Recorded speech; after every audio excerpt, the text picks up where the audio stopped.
some evil is just, it can't be explained. Are these people happy? Are they joyous now? Are they celebrating? Oh, absolutely. They're Thank celebrating. God. There's one report, this has not been confirmed, but there's several live reports that there was a cell, one of these cells, across the Hudson River.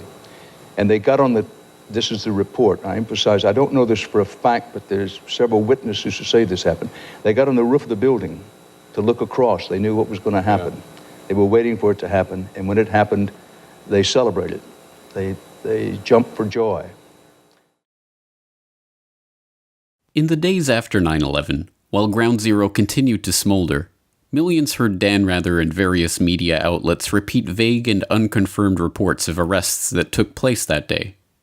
These rumors held that Middle Eastern men, presumably Arabs, were arrested in explosive-packed vans in various places around the city on September 11th, and that some had even been photographing and celebrating those events. What most do not realize is that those reports were not mere rumors, and we now have thousands of pages of FBI, CIA, and DOJ reports documenting those arrests.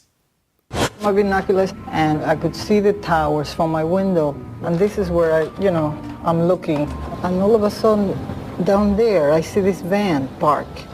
And I see 3 guys on top of the van, and I could see that they were like happy. They didn't look shocked to me. They didn't look shocked.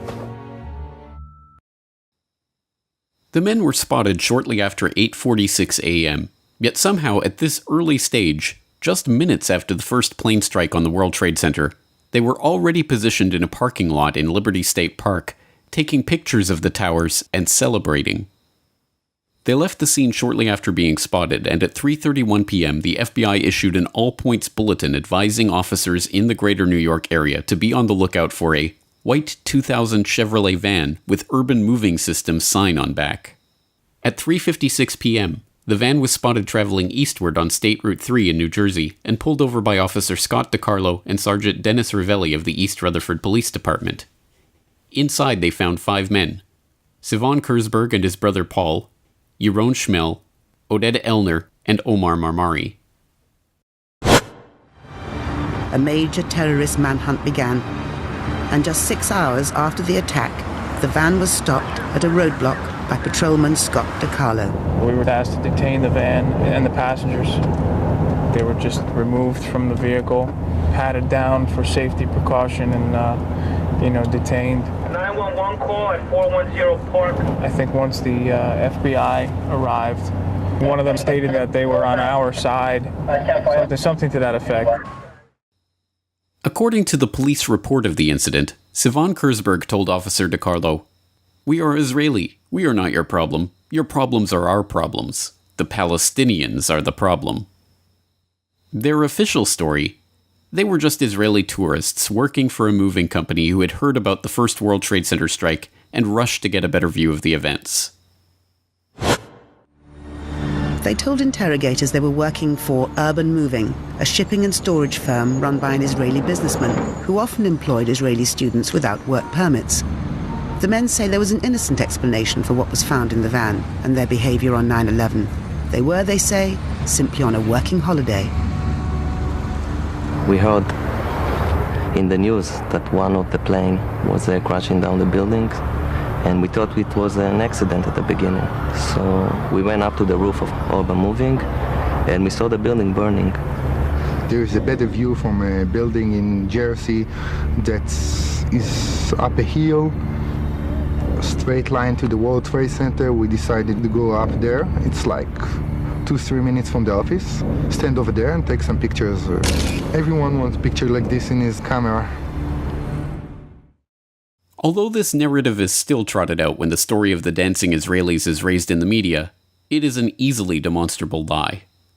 FBI reports confirmed that the men were not taking somber pictures of a horrific event. When their 76 pictures were developed, they revealed the men had indeed been celebrating, smiling, hugging each other, and high-fiving. One of the pictures even featured Sivan Kurzberg holding a lighter up, with the burning tower in the background. And these were no ordinary tourists. Oded Elner had $4,700 stuffed into his sock. They lied to the police about where they had been that morning. They were carrying plane tickets for immediate departure to different places around the globe. The FBI confirmed that 2 of the men had ties to Israeli intelligence and came to suspect that they had indeed been on a mission for the Mossad. And of course, after returning to Israel, Elner claimed on national Israeli TV that they had been sent there to document the event.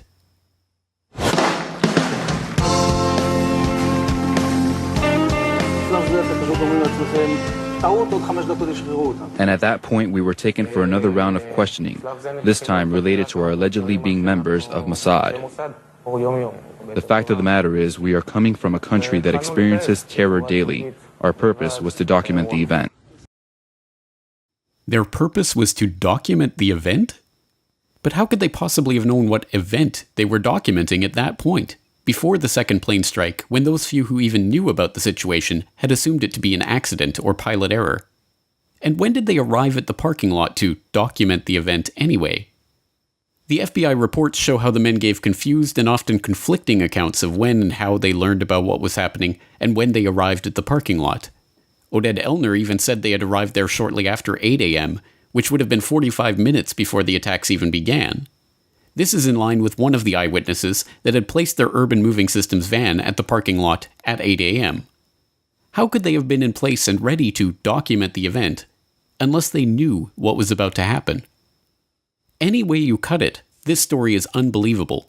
Men with documented connections to Israeli intelligence and working in the United States without appropriate permits were detained after having been caught celebrating the attack on the World Trade Center at a time when no one knew that the WTC strike was an attack.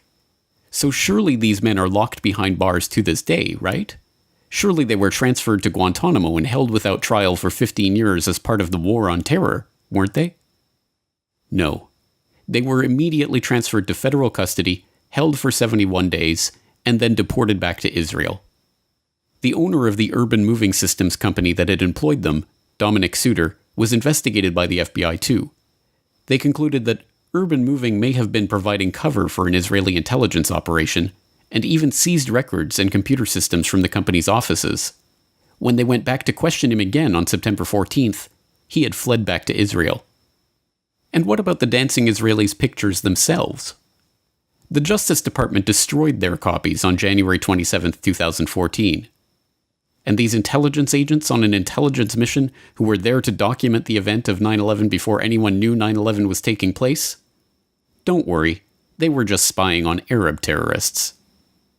And while the FBI or certain sources might believe that in fact they were Israeli intelligence, they don't believe that the U.S. was a target, that they were actually investigating Muslim groups? They believe if this was an intelligence operation by Israel, that it was focused on the Islamic groups and charities that raise money for groups that are considered by U.S. law enforcement and others terrorist groups. And you'll note that after September 11th, the U.S. moved on many of these groups with indictments, arrests, raids on their headquarters, something that hadn't happened prior to this. These are groups that Israel believes have been funding Hamas and other terrorist organizations. Groups that are responsible for most of the suicide bombings there. But this story is not merely preposterous on its face. Even the implications of this story are themselves preposterous. If indeed the official story is a ridiculous lie, then are we to believe that these crack Israeli Mossad operatives, who were presumably aware of the attack that was about to take place, had been sent to photograph the burning tower from a parking lot across the Hudson River? And that these specially trained intelligence professionals on their super-secret mission were celebrating, high-fiving, and going out of their way to be noticed in performance of their task?